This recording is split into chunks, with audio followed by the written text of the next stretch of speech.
Hey there, deep divers. You ever get that feeling like you're being watched? Like someone's judging your every move? It's like having eyes on the back of your head, right? Yeah. Well, that feeling is at the heart of what we're diving into today. The philosophical idea of the other. Ooh, that's a good one. Buckle up, because we're going to tackle some seriously big questions with the help of two philosophical heavyweights, Jean-Paul Sartre and Emmanuel Levinas.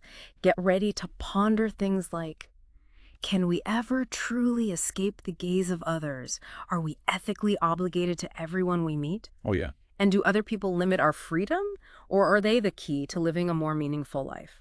It's fascinating how these questions about the other, essentially anyone who is not us, cut right to the core of what it means to be human. For sure. We're social creatures constantly interacting and reacting to those around us.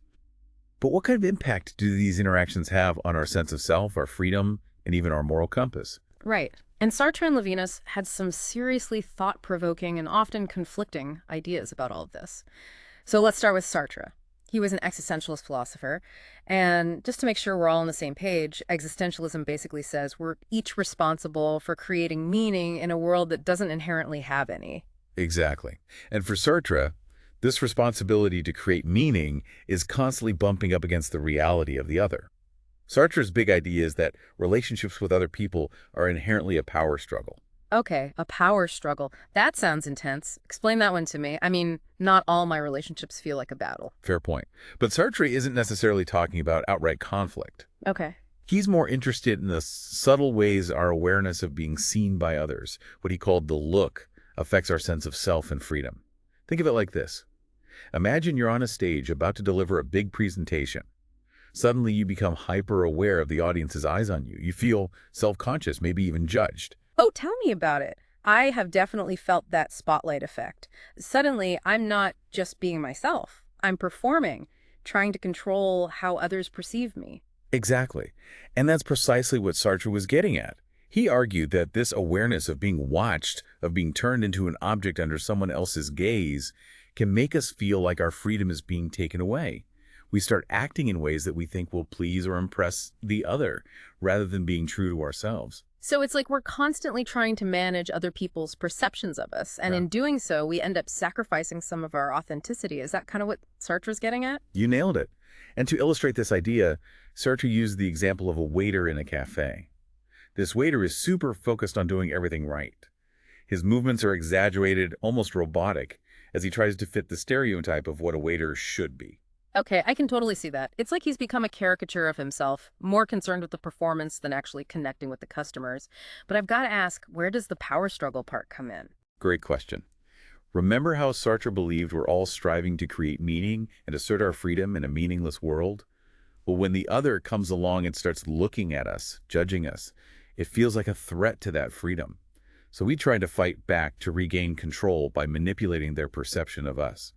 It becomes this subtle game of trying to be the one who defines the situation, who holds the power in the interaction. So even something as seemingly simple as ordering a coffee could be seen as a battle for control. From Sartre's perspective, absolutely. He argues that this dynamic plays out in all sorts of relationships, from casual encounters to romantic relationships. Whoa, that's a pretty intense way to view things.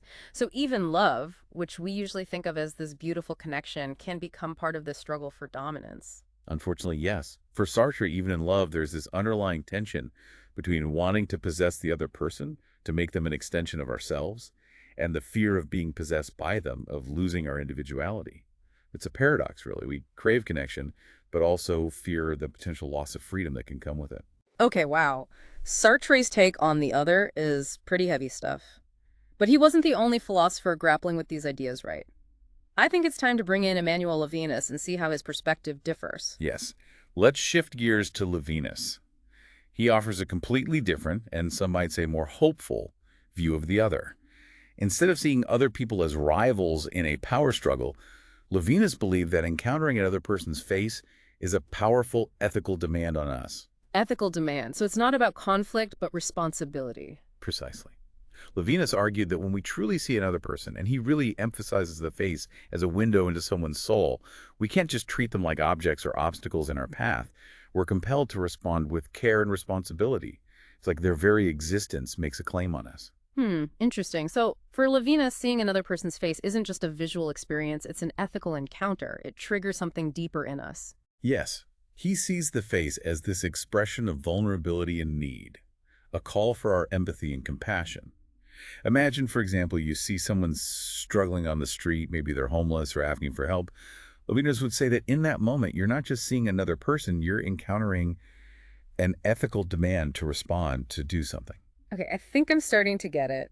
But how does this differ from, say, just being a nice person? We all know we should be kind to others, but Lavina seems to be taking this idea of responsibility to a whole other level. You're right, he absolutely is. Because Levinas believed this responsibility we feel towards the other is actually infinite. It's not about doing something nice because it benefits us or because we expect something in return. It's about recognizing the inherent worth and dignity of every human being simply because they exist. Infinite responsibility, that's a huge concept. It almost seems overwhelming, like how can we possibly be responsible for everyone we encounter? I understand how that can feel daunting. But think of it less as a burden and more as an invitation to expand our circle of concern. Levinas isn't saying we have to solve everyone's problems or become best friends with every stranger we meet. It's more about approaching every encounter with a sense of openness and a willingness to respond to the needs of others, even in small ways. Okay, that makes it a bit less intimidating, but can you give me some examples? How does this idea of infinite responsibility actually play out in everyday life? Sure. Think about how we engage with social media. Sartre might argue that it's just another platform where we perform for the other, trying to control their perception of us. But Levinas might suggest that we can use those platforms to amplify marginalized voices, to advocate for those who are suffering, to raise awareness about injustices in the world. Wow, that's a powerful shift in perspective. It's like we have a choice. Do we use our social media presence to reinforce those Sartrean power struggles, or do we use it to embody Levinas's call for compassion and responsibility? Exactly. And that choice extends far beyond social media. Think about how we treat the cashier at the grocery store, how we respond to someone asking for directions, how we engage in political discourse. Levinas would say that each of these interactions is an opportunity to practice that infinite responsibility, to see the humanity in the other person and respond accordingly. So it's not about becoming a superhero or saving the world single-handedly. It's about those everyday moments of connection and recognizing that even small acts of kindness can have a ripple effect. You've got it.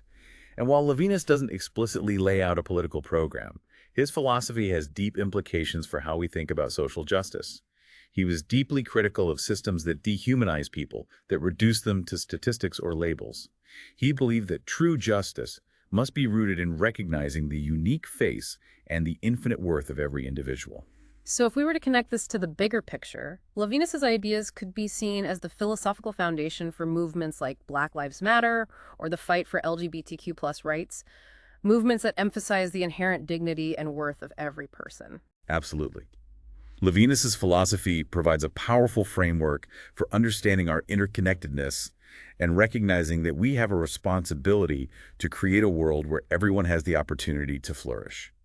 Okay, I'm starting to see how these two seemingly different philosophers, Sartre with his focus on conflict and Levinas with his emphasis on ethical responsibility, are actually painting a pretty nuanced picture of what it means to exist in a world with other people. It's like they're each highlighting a different facet of the same complex gem. That's a great way to put it. It's not about choosing one philosopher over the other, but recognizing the value in both perspectives.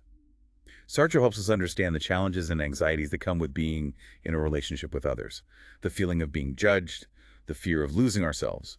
But Levinas reminds us that those relationships also offer incredible opportunities for growth, connection, and ethical action. So it's not an either-or situation, it's more about finding that balance right.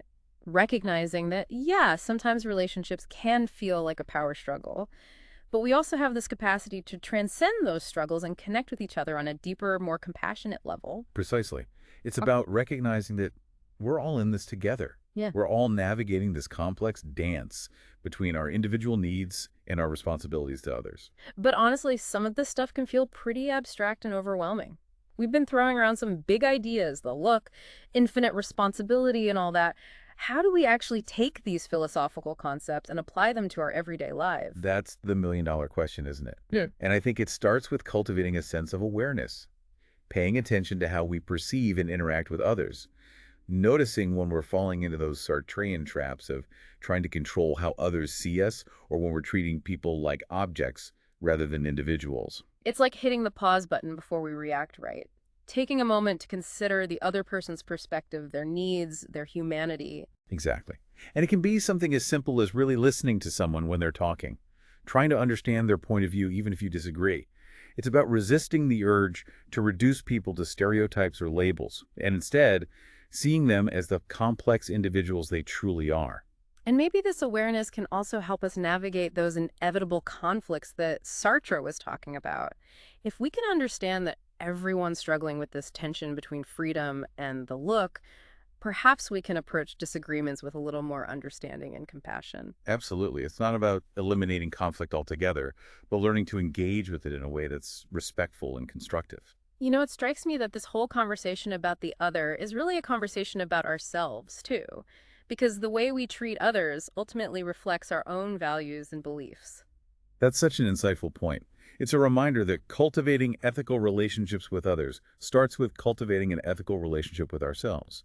It's about being honest about our own flaws and biases and striving to live in a way that aligns with our deepest values. It sounds like what we're talking about is a pretty fundamental shift in perspective, moving away from a self-centered worldview towards a more other-centered way of being. You said it, and it's not an easy shift to make.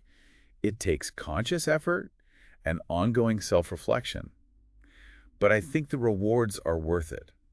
When we start to see the world through a lens of empathy and responsibility, it opens up a whole new realm of possibility for connection, meaning, and ethical action. Well said. This has been an incredible deep dive, and I have a feeling it's going to stay with me for a while. Big thanks to you for helping us navigate the complex and fascinating world of Sartre, Levinas, and the other. It's been my pleasure. And to our listeners, I encourage you to keep exploring these ideas, to keep asking those big questions about your own relationships and your role in the world. It's through these explorations that we grow as individuals and as a society. Couldn't agree more. Thanks to everyone for joining us on this philosophical adventure. Be sure to check out the show notes for links to learn more about Sartre, Levinas, and the other. Until next time, keep diving deep, my friends.